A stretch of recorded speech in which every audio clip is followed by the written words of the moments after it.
The man arrived before anyone knew his name, and long before anyone understood what he would change. In Red Hollow, strangers were measured by the way they dismounted their horses. This one did it slow, deliberate, like every movement had already been decided hours earlier. His boots touched the dirt with no hurry. The leather creaked softly. A few heads turned. A few conversations died mid-sentence. Men like him carried a quiet weight, the kind you felt before you saw it.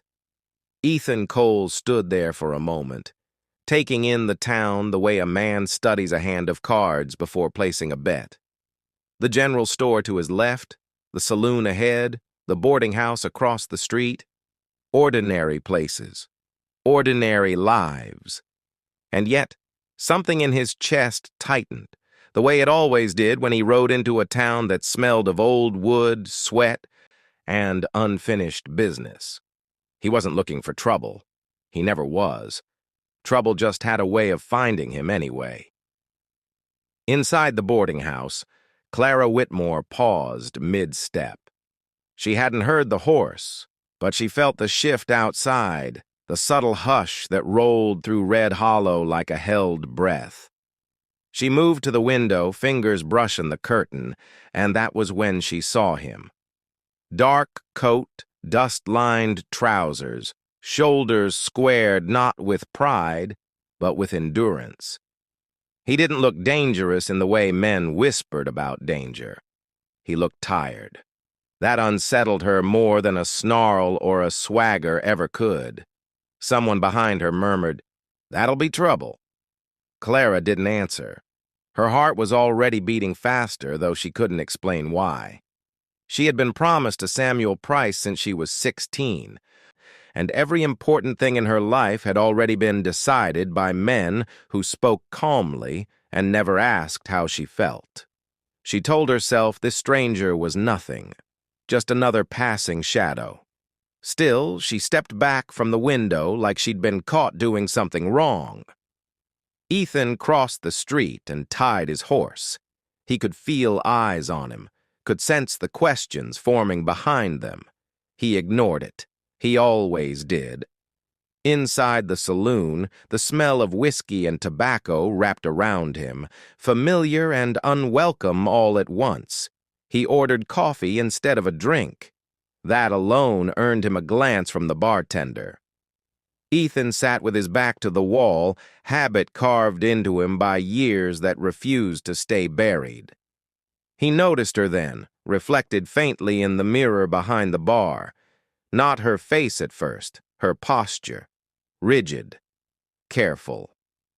Like someone who had learned young how to take up as little space as possible. When she turned, their eyes met for half a second too long. Her breath caught. His didn't. He looked away first, not because he wanted to, but because he knew better than to stare at something that didn't belong to him. Clara's hands shook as she carried a tray across the room. She hated that about herself, hated that one look from a stranger could unravel her like that. Samuel's voice lived in the back of her mind, reminding her that women who looked too long invited trouble. She lowered her gaze and focused on the scrape of boots, the clink of cups. When she finally stood near Ethan's table, she kept her voice even. "Coffee's hot," she said. Nothing more. He looked up then, really looked at her, not like a man appraising something to take, but like someone trying to understand what was already there. "Thank you, ma'am," he said, tipping his hat slightly. His voice wasn't rough. It was careful, like words mattered to him. That unsettled her more than anything she'd heard about him. Word spread fast in Red Hollow. By nightfall, everyone knew a man named Cole had ridden in, and by morning, the stories had already grown teeth. Clara heard them whispered while she folded sheets, while she swept floors. He'd killed a man in Abilene. He'd walked away from a range war. He didn't smile. He didn't miss. Each story tightened the knot in her chest. Fear had always been a familiar companion, but this was different. This fear was mixed with curiosity, and that felt dangerous. That evening, she found him outside the livery, brushing his horse under a lantern's pale glow. The smell of hay and animal sweat hung in the air. She hadn't planned to stop. Her feet just did.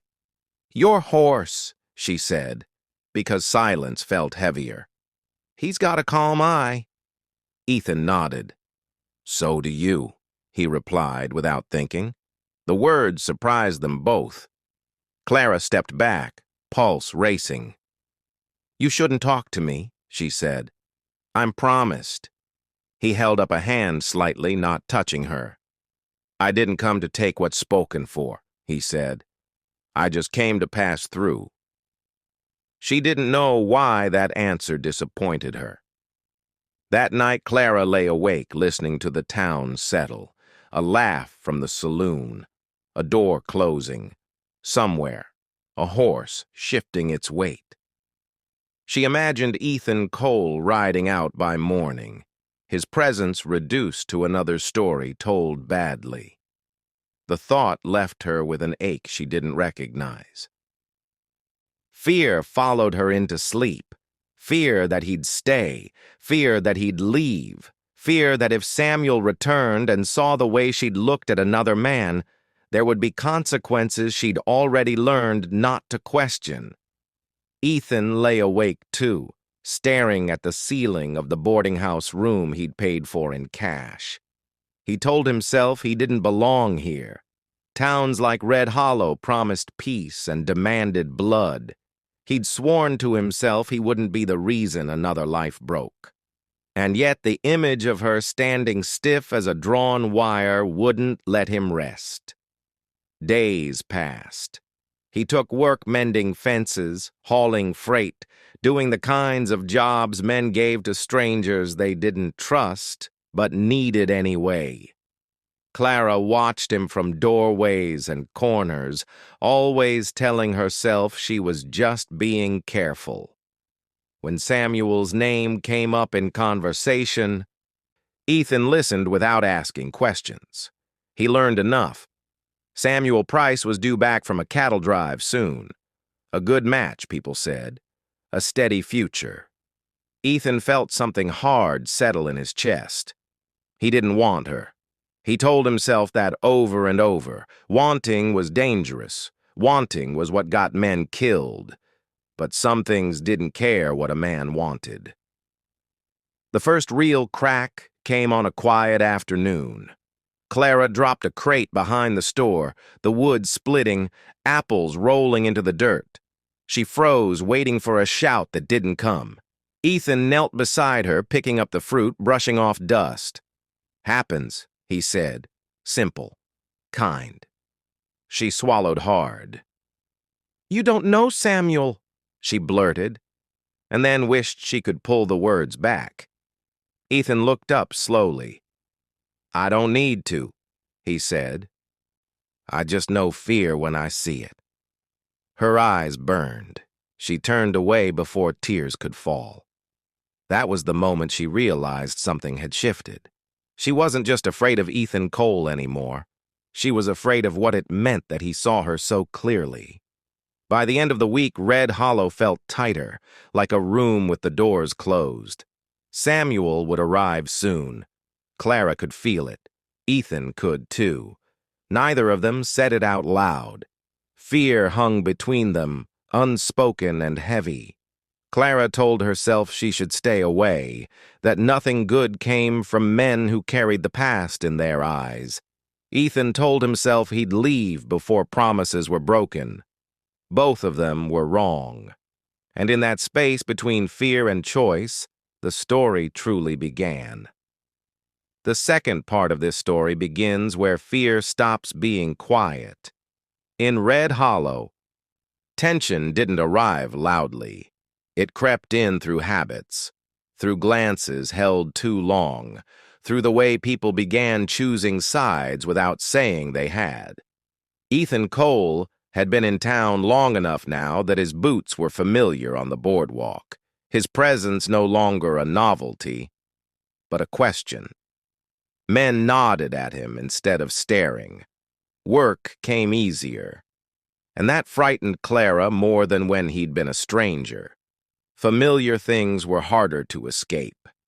She felt it every morning when she opened the boarding house door and smelled dust warming under the sun, when she heard his voice down the street and had to remind herself not to look. She had learned her whole life how to live inside rules she didn't make. Loving a man like Ethan wasn't one of those rules. It was a risk, and risk had never been allowed to her. Ethan noticed the change in her before she did, the way her shoulders tightened when someone mentioned Samuel Price, the way she spoke less, like words themselves could betray her. He wanted to tell her he planned to leave. He told himself that every night. But mornings came, and work waited, and there she was, moving through her days like someone carrying a weight no one else could see. He kept his distance as best he could. When they spoke, it was short, careful. "Morning. You're early. Looks like rain." Ordinary words, heavy with what they didn't say. He'd left towns before without looking back. This one made him hesitate. That alone told him he was already standing in trouble. Samuel Price returned on a Thursday. There was no announcement, no warning. Just the sound of a horse riding in hard, spurs sharp against stone. Clara heard it from inside the kitchen and felt her stomach drop. She wiped her hands on her apron even though they were already clean. When she stepped outside, Samuel was there, taller than she remembered, his smile tight, eyes scanning her like inventory. "You didn't write," he said. She lowered her gaze. "I didn't know where to send it." He laughed once, humorless. "You'll learn." Ethan saw them from across the street, the way Samuel stood too close, the way Clara leaned back without moving her feet. It lit something old in him, something he'd spent years burying. He stayed where he was. Interfering had consequences. He knew that better than most. The town watched them that night in the saloon. Samuel drank hard, spoke loud. He talked about the wedding like it was a transaction already completed. Clara sat silent, hands folded tight in her lap. When Ethan entered, the room shifted. Samuel noticed. He always noticed. "You," he said, eyes narrowing. "I hear you've been busy." Ethan met his gaze calmly. "Just working." Samuel smirked. "That's so? You got a habit of working where you don't belong?" The room went still. Clara's breath caught. Ethan could have answered a dozen ways. He chose the simplest. "I belong where I'm paid." Laughter broke the tension, thin and uneasy. Samuel leaned back, satisfied for now. Clara didn't look up, but she felt Ethan's presence like a steady line holding the room together. What people don't talk about is how violence often starts long before a hand is raised. It starts in small humiliations, in words sharpened just enough to draw blood. Over the next few days, Samuel's patience thinned. He didn't like how people spoke Ethan's name without fear. He didn't like how Clara flinched when he touched her arm. One afternoon behind the stable, away from eyes, his anger finally showed itself. "You think I don't see it?" he hissed. "You think I don't know what you're doing?" Clara shook her head, panic rising. "I haven't done anything." His hand came fast, not hard enough to knock her down, just enough to remind her who he believed he was. She froze, the way she always had.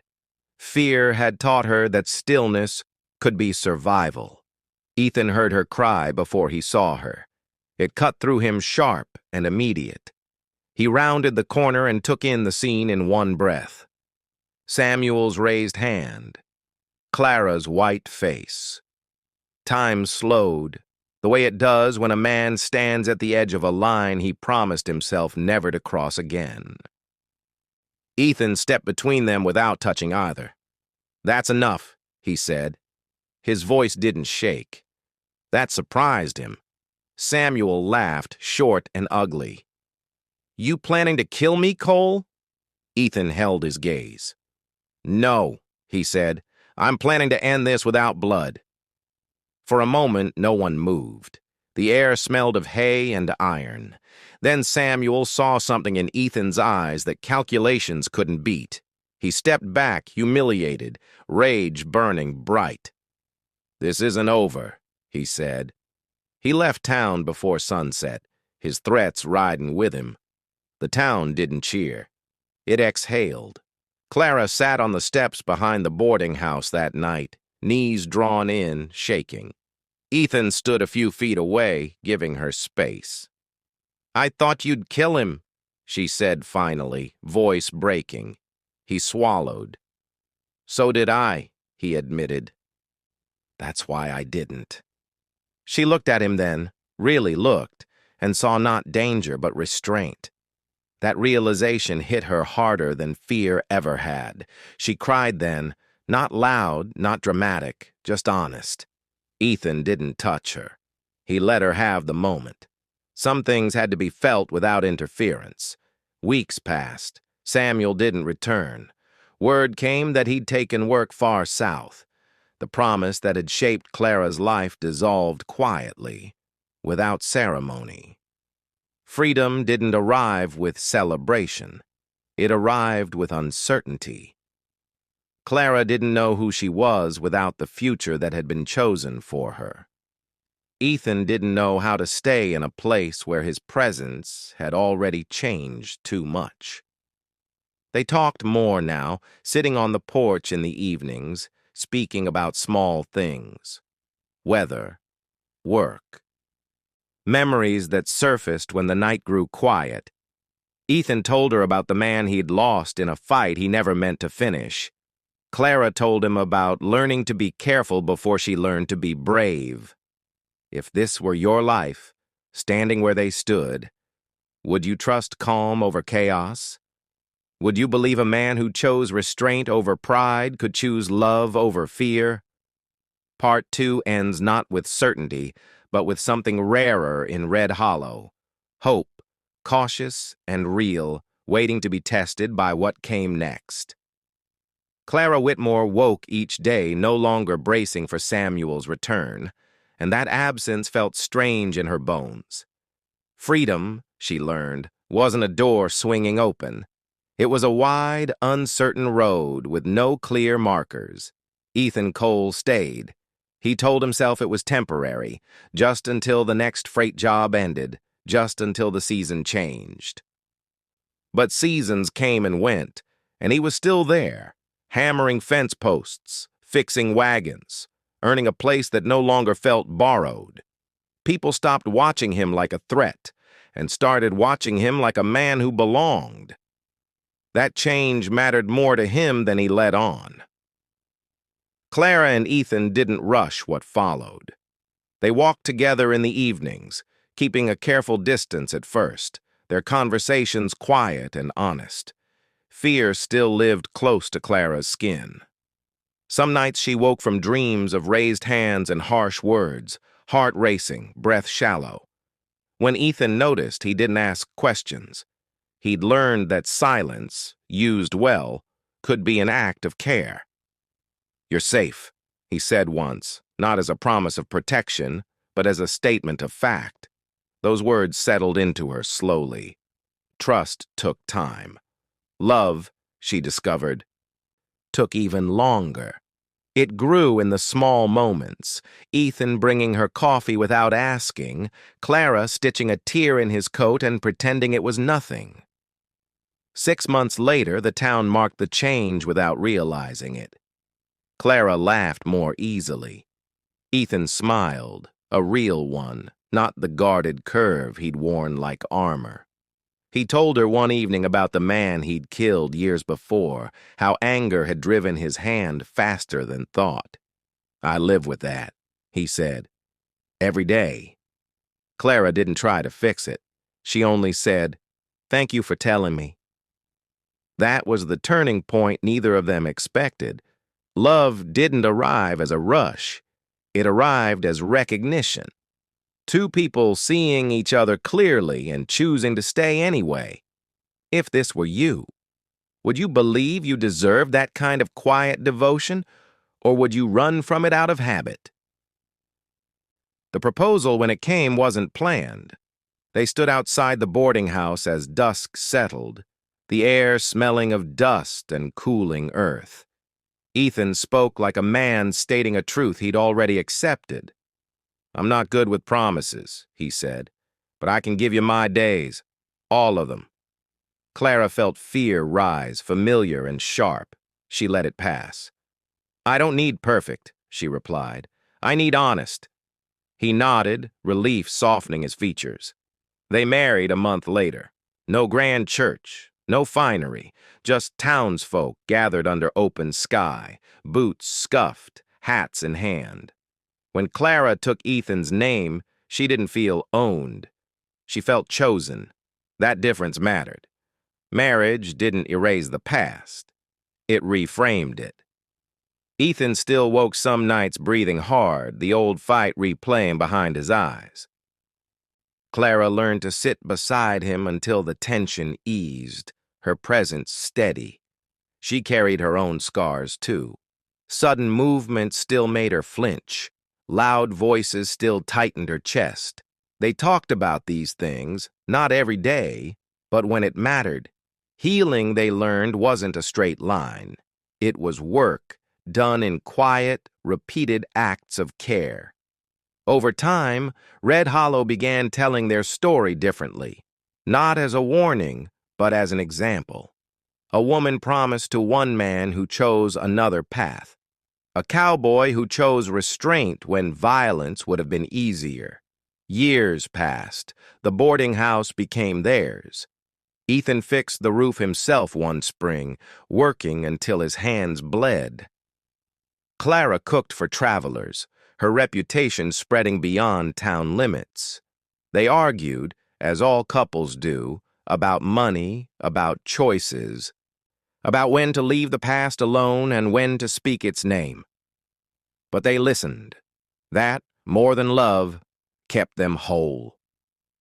One evening, watching the last light fade from the hills, Clara said softly, "I used to think fear was love." Ethan squeezed her hand. "I did too," he answered. That shared understanding bound them deeper than vows ever could. This story doesn't end with perfection. It ends with something better.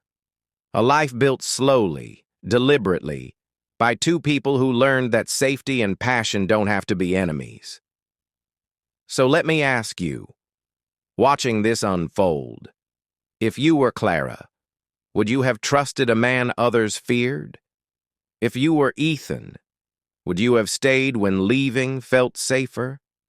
Stories like this endure not because they're dramatic, but because they're true in the ways that matter.